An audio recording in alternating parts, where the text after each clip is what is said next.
Corona virus سے بچاؤ کے پیش نظر حکومت پنجاب کی ہدایت پر دفعہ 144 نافذ کے تحت لاک ڈاؤن کو یقینی بنانے کے لیے دنیا بھر میں فلائنگ مارچ کیا گیا۔ فلائنگ مارچ میں پاک فوج، پولیس اور ریسکیو اہلکاروں کی گاڑیاں بھی شامل تھیں۔ مزید دیکھتے ہیں ڈاکٹر قاسم عباس بلوچ کی اس رپورٹ میں۔ ڈپٹی کمشنر لودھرا عمران قریشی اور ڈسٹرکٹ پولیس آفیسر سید قرار حسین کی ہدایت پر کورونا وائرس سے بچاؤ کے پیش نظر حکومت پنجاب کی ہدایت پر دفعہ 144 کے نفاذ کے تحت لاک ڈاؤن کو یقینی بنانے کے لیے دنیا بھر میں فلیگ مارچ کیا گیا۔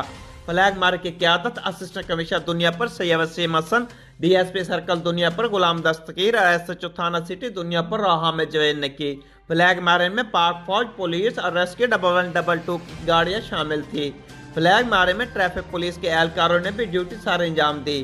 اسسٹنٹ کمشنر دنیا پر سید وسیم حسن، ڈی ایس پی دنیا پر Ghulam Dastgir, S H O تھانہ سٹی راہ حامد جوید نے پولیس اہلکاروں اور پاک فوج کے جوانوں کے ہمراہ شہر بھر کا پیدل وزٹ بھی کیا۔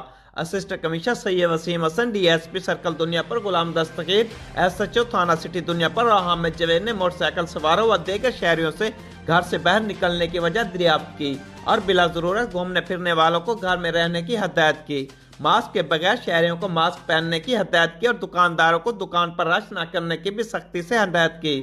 اسسٹنٹ کمشنر سید وسیم حسن، ڈی ایس پی سرکل دنیا پر غلام دستگیر اور ایس ایچ او تھانہ سٹی دنیا پر راہ حامد جوید کا اس موقع پر کہنا تھا کہ فلیگ مارچ کا مقصد کورونا وائرس سے بچاؤ کے لیے حکومت پنجاب کی ہدایت پر دفعہ 144 کے نفاذ کو یقینی بنانا اور عوام کو گھروں تک محدود رہنے کی آگاہی دینا ہے۔ عوام کے تحفظ کے لیے پولیس ہمیشہ سے فرنٹ لائن پر کھڑی ہے۔